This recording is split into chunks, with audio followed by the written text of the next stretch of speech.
Começou. Oi, pessoal.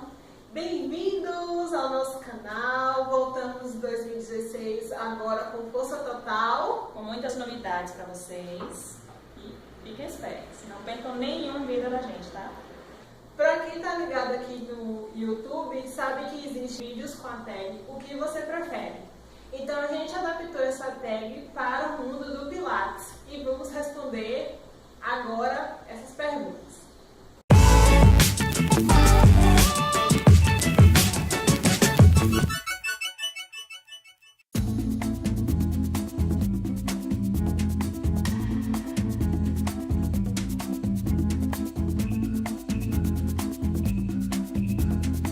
Bom, primeira pergunta. Você prefere exercícios no solo ou nos aparelhos?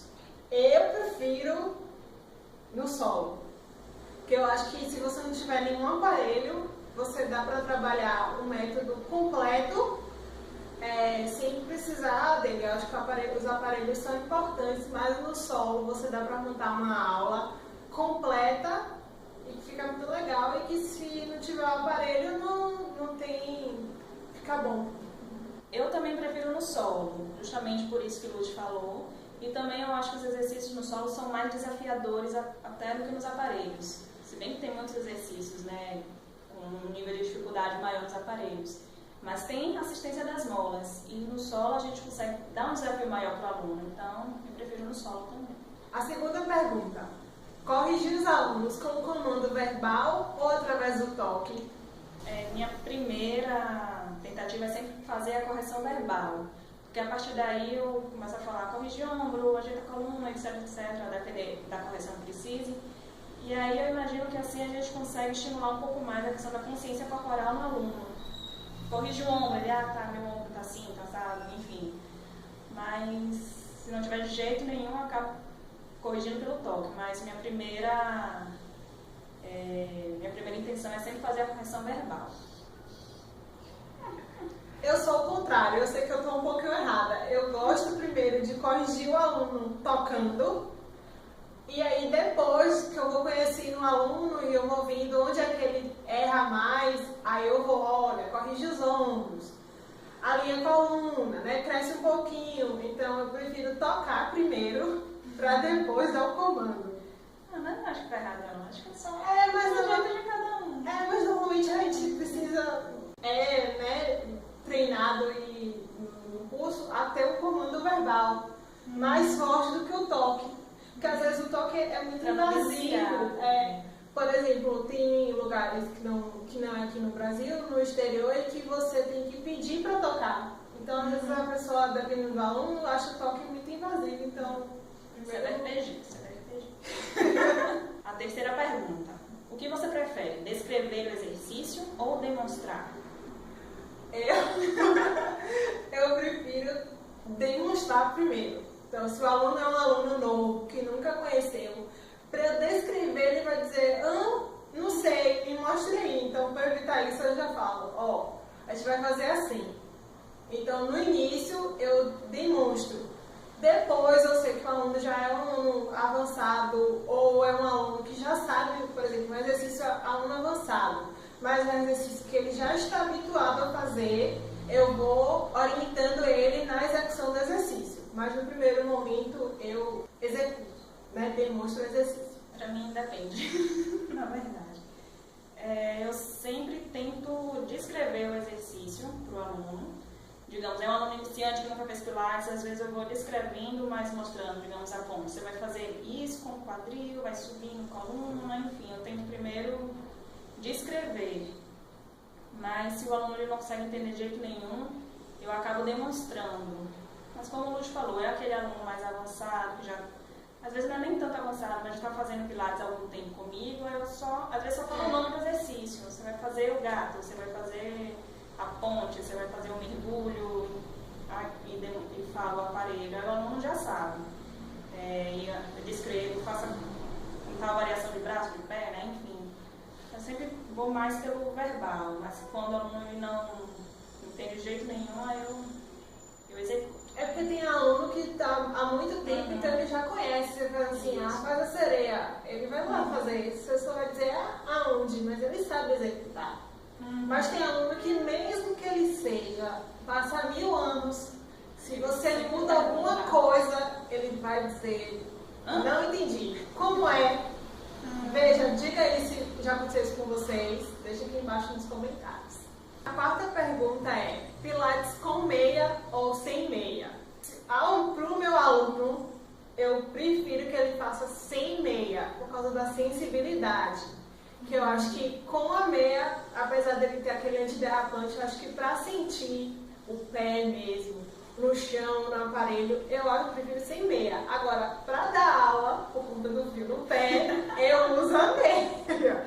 Mas só se eu for, né, estiver dando aula, ou eu estou executando algum exercício, e para os meus alunos eu prefiro sem a meia. Eu tenho muito frio, mãos e pés, então para eu ficar ali com os alunos, eu, instrutora, fico com meia, mas quando eu vou fazer para os meus alunos, eu também prefiro sem meia, justamente pela sensibilidade, ou às vezes em alguma posição o antiderrapante não está tão legal da meia, o pé fica escorregando, aí não dá tanta segurança para o paciente, aluno, e a gente tem que pegar o antiderrapante e colocar. Então, na hora da execução, sem meia, também prefiro sem meia. Quinta pergunta, o que você prefere? Dar aula de Pilates com ou sem música? Na verdade, eu acho que eu nunca dei aula sem música, sempre dei aula com música. Mas eu não sei, eu acho que com a música fica mais tranquilo, o ambiente fica mais leve, né? Lógico, a música não precisa estar muito alta, e nem uma música muito agitada, assim, um pouquinho baixo, quase que um som ambiente, até porque para não sobrepor a minha voz aos comandos, né, para os alunos. E eu acho que prefiro com música, se bem que eu nunca dei aula sem música. Eu dei uma aula uma vez só sem música e foi bizarro, para não dizer o mínimo. Eu prefiro com música.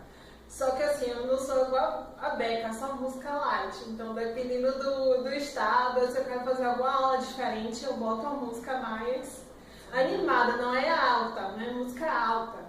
É uma música mais animada e tal, mais agitada. Agora tem horas que também tem que ter um relaxamento, aí eu boto uma música mais calminha.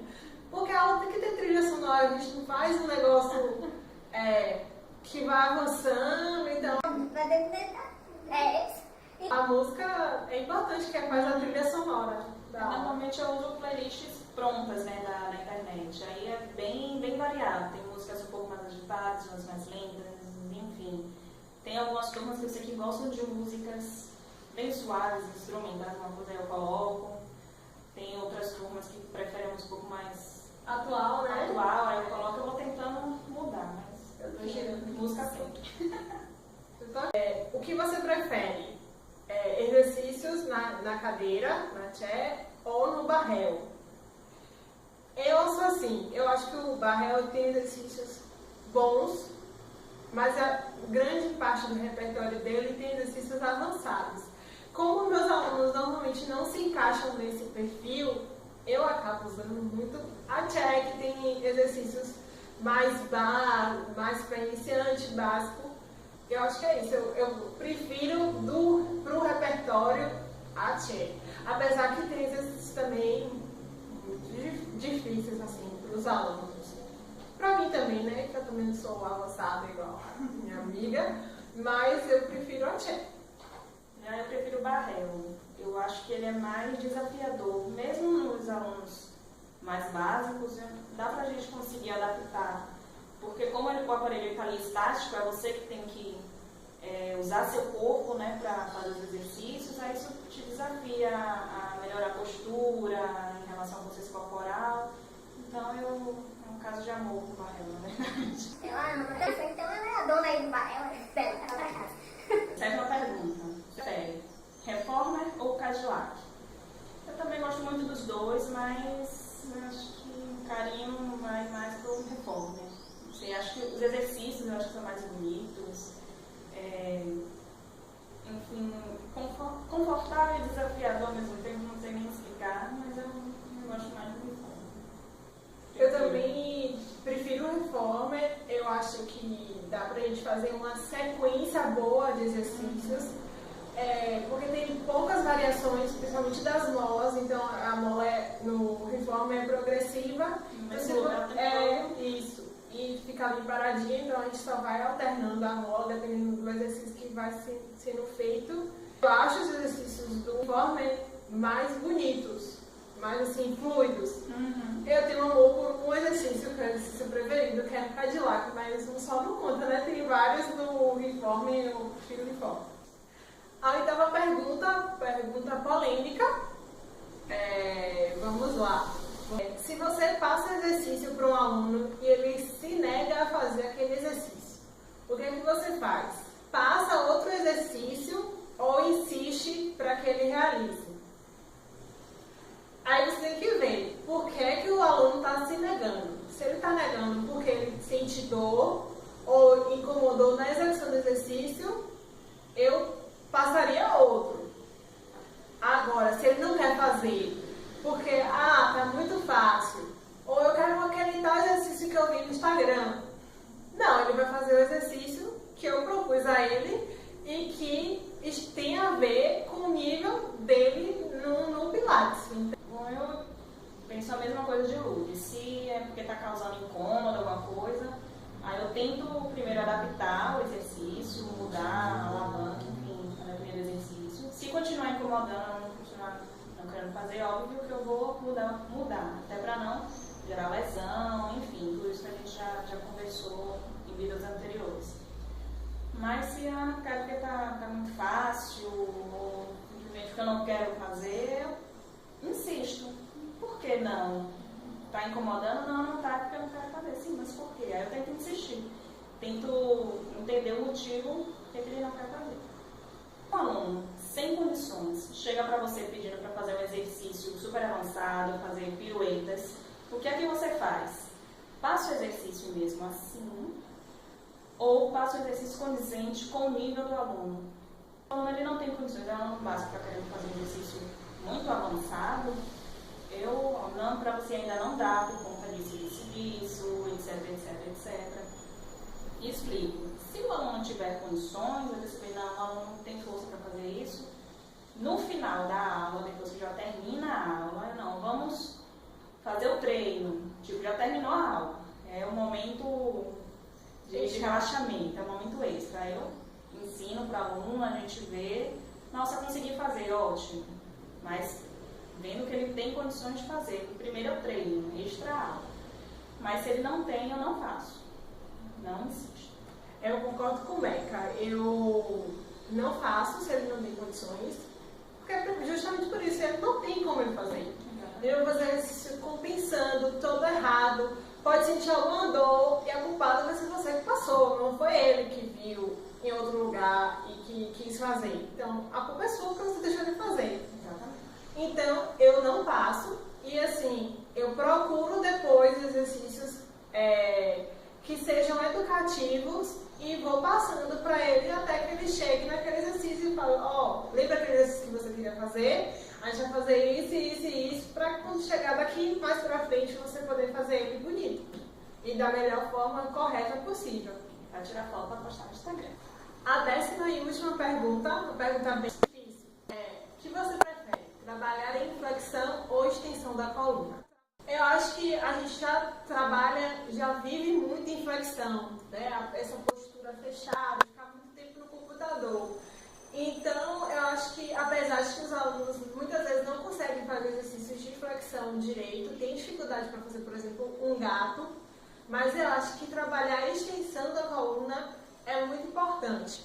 Apesar de que como eu sinto aluna, eu tenho uma dificuldade também na extensão, mas eu acho que é essencial trabalhar a extensão da coluna. Também acho importante trabalhar a extensão, lógico, os dois, a aula tem que ter um momento dos dois, mas a extensão a gente precisa ter uma atenção especial, justamente por tudo isso que o Lúcio falou. A gente trabalha muito sentado, muito na postura flexora, hoje em dia com celular, com notebook, a gente fica muito nessa postura, olhando para baixo. Então, né, nos jornais, nos programas já fala muito do chamado pescoço de smartphone, né, que a gente fica nessa postura, então já começa a gerar dores na cervical. Então a gente fica muito na postura flexora, então a gente precisa ganhar a extensão, ficar na altura mais correta, mais alinhada. Fazer as clavículas sorrirem. Isso. Às vezes até parece que a gente tem uma extensão boa, mas na verdade é só uma retificação que a gente faz na coluna. A gente deixa a coluna bem paradinha, retinha, mas ela não vai nem para flexão nem para extensão.